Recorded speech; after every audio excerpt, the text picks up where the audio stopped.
Good morning, my name is Maria Gorbea. I'm currently a senior at USF studying health sciences with a concentration in social and behavioral health.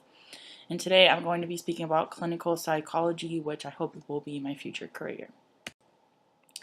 So this career in particular, mainly what they do is that they will meet with people, they'll diagnose what kind of issues they're having, specifically mental health issues such as schizophrenia, things like that, maybe some social disorders, and then they'll come up with a treatment plan to try and assist so that they can get better and feel better about themselves. In addition to being able to treat and diagnose people, they can also conduct research within other professions as well as their own. And sometimes they'll work with people such as social workers to try and assist people that might be in the system and may need some help to be able to adjust to the outside world. So to be able to become a clinical psychologist, first you'll have to go through 4 years of undergraduate, receiving a bachelor's, which is actually what I'm doing right now in a related field. So such as what I'm doing right now, health sciences with a concentration in social and behavioral health, which will help you receive all the courses that you'll need to be able to apply to a graduate program to receive a doctorate in psychology. Then I'm planning on possibly taking a year off to be able to get my GPA up, taking non-degree seeking courses, and then also being able to possibly do internships, fellowships, and stuff like that, so I can receive some sort of field experience that might give me more an advantage over the next candidate for the graduate programs. And then after that year, then I'll more than likely be applying to a graduate program, probably not here in Tampa, hopefully in Texas. And then once you finish this 4-year degree and you move on to the graduate degree, you will need to finish, I believe it's around 3 to 4 years possibly for the doctoral degree. And then once you're done with that, you'll have to take a state license exam, which is different for all of 50 states. And once you receive that state licensing, you will have to have some sort of fieldwork experience. So they suggest about a year or two in your field, whether it be in a hospital, doing research, things like that, that will give you, an advantage for when you begin working in the field. And then you can receive a board certification from the American Psychology Association, but it's not required. It's something that you can just get. It shows more experience in what you're doing and things like that. And then there are different resources that you can use to study for this career.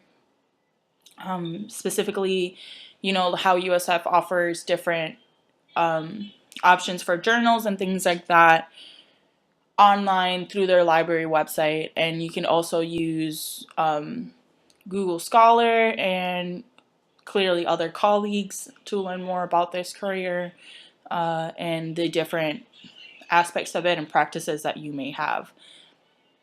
There is one association in particular which I really liked when we did our associations for your career discussion this semester. My favorite was definitely the American Psychology Association, just because they are pretty big. However, they're not international. They're only based here for people in the U.S., but they are very good. They offer very good, journal articles that you can read, different discussions that you can see, and it also gives you a chance to connect with other people if you have any questions and, to compare research and to learn new things about yourself and your career.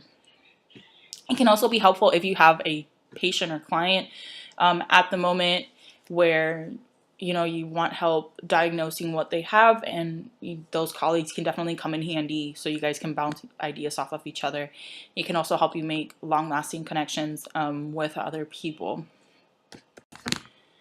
Okay, so in conclusion, this program is one that will take a while to complete, but it's definitely not something that is impossible. You will need a minimum of a bachelor's degree to be able to apply to graduate school. For the psychology program, you need at least a 3.0, but normally you want something that's higher, and hopefully you have some sort of like internship experience or fieldwork experience before then, which will give you an edge while competing against other candidates. Internships can be good after or while completing your doctoral degree, because that will give you field experience just like before, and that will help you have more of an edge once you start applying to different jobs, which is the next section of this. So to be able to begin working and practicing as a clinical psychologist, you will have to complete that state exam for the license. You can complete the board certifications, but like I mentioned before, they're not required. It's just something that you can get to show that you have experience in this particular section. You can receive these board certifications from the American Psychology Association.